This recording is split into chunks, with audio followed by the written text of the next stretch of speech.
Hariom. This is an English translation of our Guruji's Swami Nispruh Spandan's online satsang, which happened on the 4th of January 2024. In the last video, Swamiji went over how we are not the doer. In the first step of disassociating yourself from your body, one realizes that he is nothing. In the next step, one realizes others are nothing as well.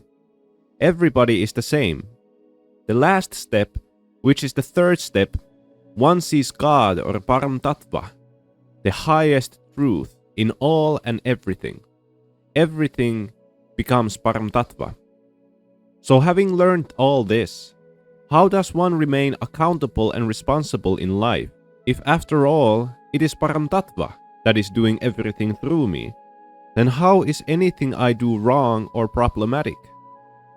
If I don't take care of my duties, how is that a problem? It is after all the Param-tattva. This was a question which one meditator asked. Is there a risk of dropping the responsibilities and duties if one becomes disidentified with their identity?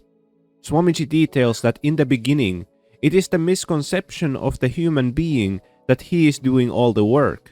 He is managing his life, cooking, cleaning, so on and so forth. This is the starting point. However, this is not how it is. Say, in an office environment, each worker might have his own device that he is doing work from. They fail to realize that all the computing is actually done in the office mainframe. Each worker is just working with their terminal, but this terminal is connected to the mainframe.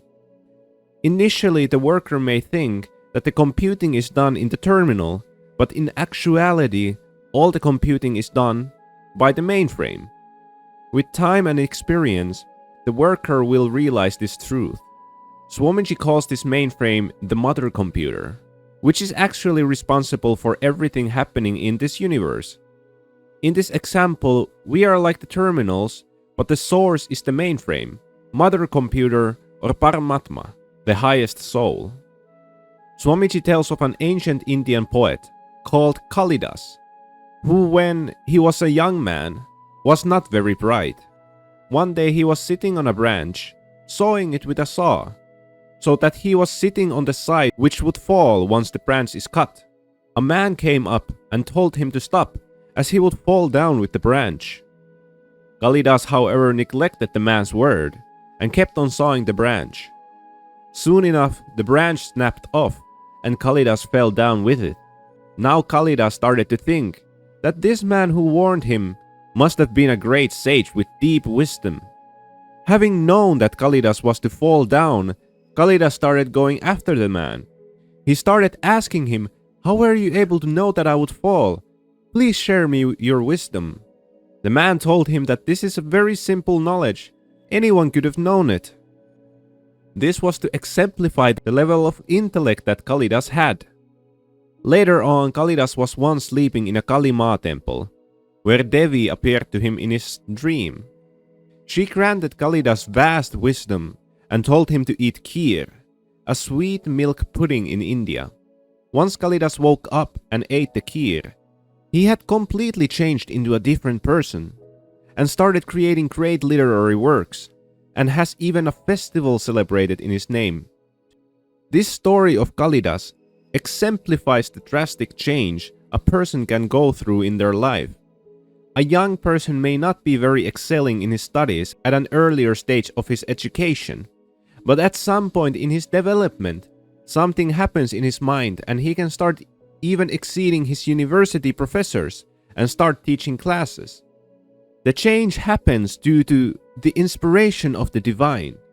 We see and live and do things without spending much conscious effort in it.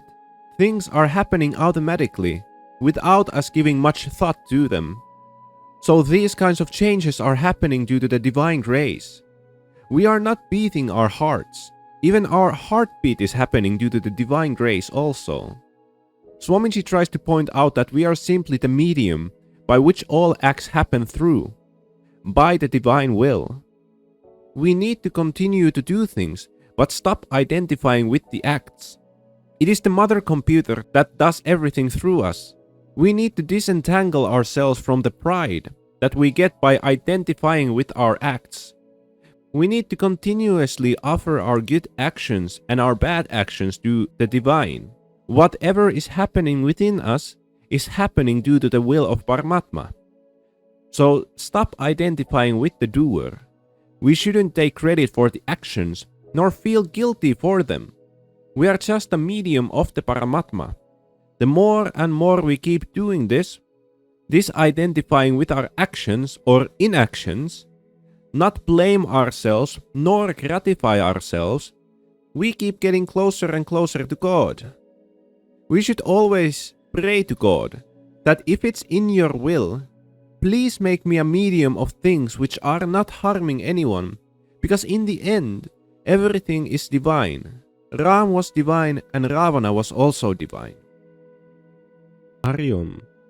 This satsang was given to us by our Guruji, Swami Nispruh Spandan. It was translated from Hindi to English, so it is possible that there are some shortcomings in the translation. If you have any questions or something was difficult to understand, please leave them in the comment section below.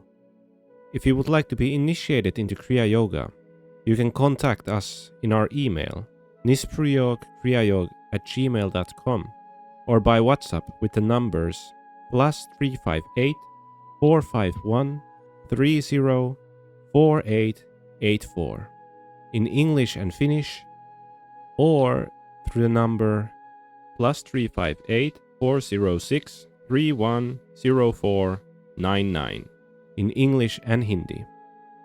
This was the Nispruhyog Kriyayog team. Jai Guru, Hari Om.